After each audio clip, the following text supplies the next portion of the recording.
શ્રી સ્વામિનારાયણ ગુરુકુળ વિશ્વવિદ્યા પ્રતિષ્ઠાનમના પ્રાંગણમાં સમગ્ર ભારત વર્ષની મેધા પ્રતિભા એમના સાનિધ્યમાં આપણા સંપ્રદાયના માટે ગૌરવરૂપ ઘટના કહેવાય એવા પરમ પૂજ્ય પ્રાતઃસ્મરણીય સદગુરુવર્ય શાસ્ત્રીજી સ્વામી શ્રી માધવપ્રિયદાસજી સ્વામી એમની અમૃત વંદનાના પુણ્યાવસરે આ મંચ જોઈને હૃદય પુલકિત થઈ જાય છે. સ્વામી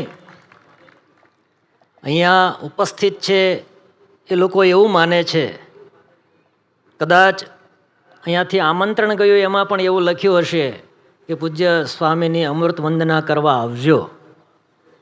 પણ હું હૃદયથી એવું માનું છું કે આ પૂજ્યપાદ શાસ્ત્રી સ્વામી શ્રી માધવપ્રિયદાસજી સ્વામીની અમૃત વંદના નથી.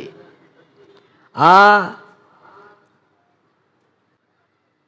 સ્વામિનારાયણ સંપ્રદાયમાં ગુરુકુળ પરંપરાનો પ્રવાહ વહેતો કરનારા શાસ્ત્રીજી મહારાજ શ્રી ધર્મજીવનદાસજી સ્વામીના માનસ પુત્રની અમૃત વંદના છે.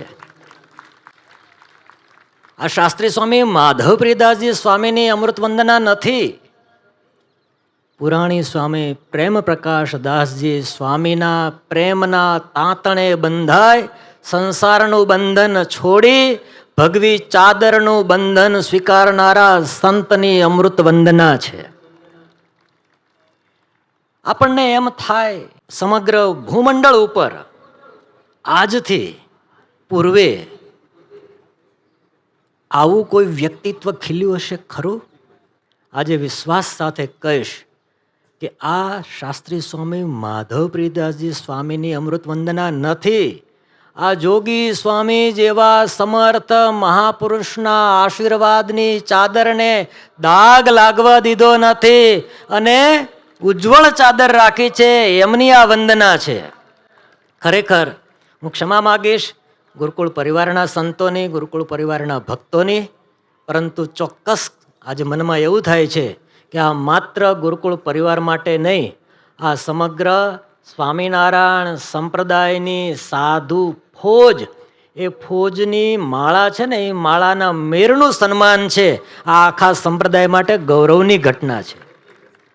મને ખ્યાલ નથી અમૃત વંદનામાં કોના કોના લેખો છે, શું છે, પણ હું એટલો વિશ્વાસ સાથે કહું છું કે આપણી સંપ્રદાયની ભાવિ પેઢી એણે વૈદુષ્યના રસ્તે કઈ રીતે ચાલવું જોઈએ, એણે શિક્ષાના રસ્તે કઈ રીતે ચાલવું જોઈએ, એમણે આરોગ્ય ક્ષેત્રે સેવાના રસ્તે કઈ રીતે ચાલવું જોઈએ, એમણે પરિવ્રાજક વૃત્તિથી કઈ રીતે જીવન જીવવું જોઈએ, એનો શિક્ષાબોધ એ અમૃત વંદના નિમિત્તે જે ગ્રંથ તૈયાર થયો છે એમાંથી ભાવિ પેઢીને મળશે.